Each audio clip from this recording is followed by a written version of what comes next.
discuss about the evaporation. Now let's discuss the next topic, that is cooling effect due to evaporation. ये भी ऐसी चीज है हमने फील की है लाइफ में, but we don't know it, right? तो अभी नाम दे देते हैं cooling effect of evaporation. Let's start with the examples. चलिए, so first example लेते हैं nail polish का. Right? Generally, girls have a habit of polishing their nails with the different colors. Right? Sometimes there are situations you want to remove the nail polish from your fingers. तो आप क्या करोगे? You are going to use the nail polish remover. Right? It is basically alcohol only. You will study in grade 10. Alcohol ही होता है और जब भी आप उसे रब करोगे ना आपकी फिंगर पे, let's say these are the pink particles of your nail polish. तो ये particles क्या करेंगे? आपको बहुत ठंडा ठंडा लगेगा, right? When you rub it, skin पे आपको बहुत ठंडा लगेगा, स्लाइट ठंडा लगेगा, टेम्परेचर लो होगा, राइट? तो what is going to happen? This particles are going to absorb the heat from your fingers, right? आपकी फिंगर में से ये सारे पार्टिकल्स हीट अब्सॉर्ब कर देंगे, सारे पार्टिकल्स.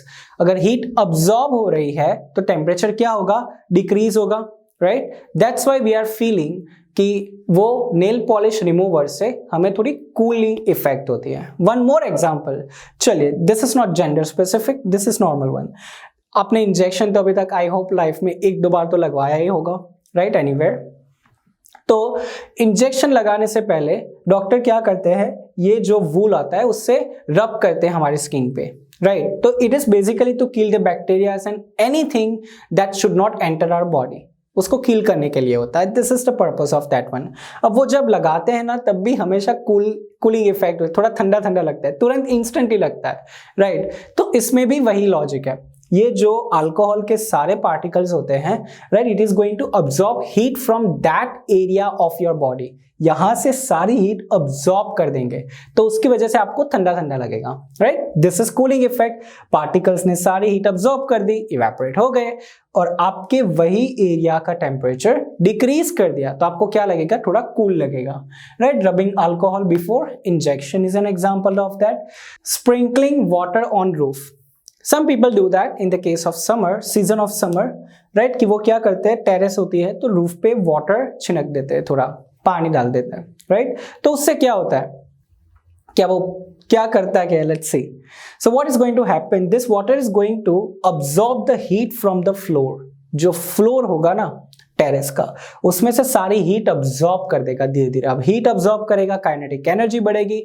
काइनेटिक एनर्जी बढ़ेगी तो क्या होगा? फोर्स ऑफ अट्रैक्शन ब्रेक होगा और यही वाटर क्या होना शुरू हो जाएगा? इवेपोरेट होना शुरू हो जाएगा. This is going to happen. तो इससे क्या होगा? ये जो टेरेस है ना वो कूल होगा, राइट? सो अब अगर आप वही टेरेस के नीचे सो रहे हैं तो आपको इतनी गर्मी नहीं लगेगी, right? This is the reason behind it. Road पे भी कई बार देखना, इन केस ऑफ मॉनसून या फिर समर में कोई रोड पे पानी छिड़कता है, अगर आप वहां से गए, if it is in afternoon like 12 to 4, between 12 to 4, तो आपको बहुत गर्मी लगेगी, right? If you passing from the road जहां पे वाटर हो तो वही रीजन है कि क्या होगा? ये सारी वाटर अब्सॉर्ब करेगा रोड पे से सारी हीट और धीरे धीरे इवेपोरेट होगा. तो अब देखो ये वाले जो पार्टिकल्स यहाँ भी होंगे तो उनका टेम्परेचर ज्यादा ही होगा ना. And if you come in contact with those kind of water particles तो आपको बहुत हीट महसूस होगी. सिंपल लॉजिक है, राइट? याद रखना. चलिए, one more example. Where cotton clothes in summer. This is very commonly recommended. तो हमारी बॉडी क्या प्रोड्यूस करती है? स्वेट प्रोड्यूस करती है. That is going to absorb the what? Surrounding heat. और उसकी वजह से हमें थोड़ा ठंडा ठंडा लगता है. जब भी इफ यू अगर हाथ पे कहीं भी स्वेट हो, उसे फैन के नीचे रखो, एसी के नीचे रखो तो बहुत आपको कूलिंग लगेगा. और मोर जनरली, राइट? लॉजिक वही है कि ये जो वाटर होता है हमारे बॉडी पे, it is going to absorb, right? Heat absorb कर देगा और वही का टेम्परेचर डिक्रीज कर देगा. That's why. अब वुलन क्लोथ्स बेसिकली क्या करता है? हमारी स्किन में जो भी स्वेट प्रोड्यूस होता है, right, that need to come out obviously. तो woollen clothes helps in that one. धीरे धीरे स्किन में से आएगा बाहर वाटर, स्वेट ड्रॉपलेट, फिर ये कॉटन में से बाहर आ जाएगा.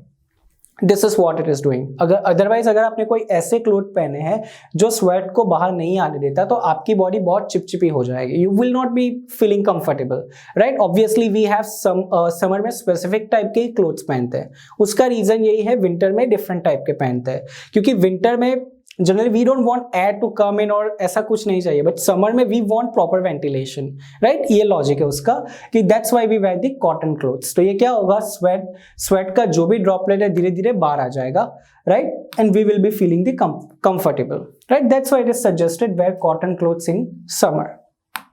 चलिए एक और एग्जांपल देख लेते हैं, water droplets on glass. Okay, अगर आपने बहुत ठंडा पानी भर के ग्लास रखा है डाइनिंग टेबल पे, तो over the time you will be able to see this like blurry thing, right? It's water only basically, right? तो ये क्या हो रहा है, चलिए वो भी देख लेते हैं, राइट? अब देखो टेम्परेचर डिफरेंस की बात है, ये बहुत ठंडा है, एनवायरमेंट थोड़ा वार्म है कंपैरेटिवली, राइट? तो क्या होगा यहाँ, सोचो, हीट ट्रांसफर होना है, मतलब एनर्जी किसी और को ट्रांसफर होगी। अगर ये बंदा यहाँ इस कांटेक्ट में आया, राइट, तो वाटर क्या करेगा, इसकी एनर्जी अब्सॉर्ब कर देगा, इसकी एनर्जी अब्सॉर्ब कर देगा, राइट? एनर्जी इसकी कम हो गई। अगर पार्टिकल्स की एनर्जी कम हो रही तो वो कौन से स्टेट में कन्वर्ट होंगे, this is in the air, so it is going to convert into liquid. ये पूरी एयर की गैस फॉर्म की अगर आपने एनर्जी कम कर दी तो it is going to convert into what, liquid state. तो यहां वही होता है, जो वाटर ड्रॉपलेट एनवायरमेंट में प्रेजेंट है उनका टेम्परेचर आप कम कर दो।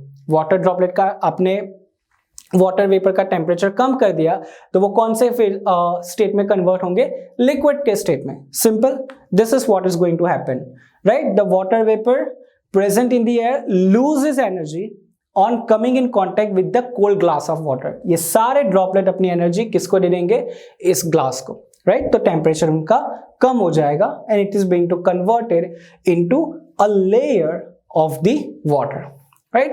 So this was the topic of the cooling effect of evaporation, and this was the first chapter, that is matter in our surroundings. Now let's see the summary of this chapter.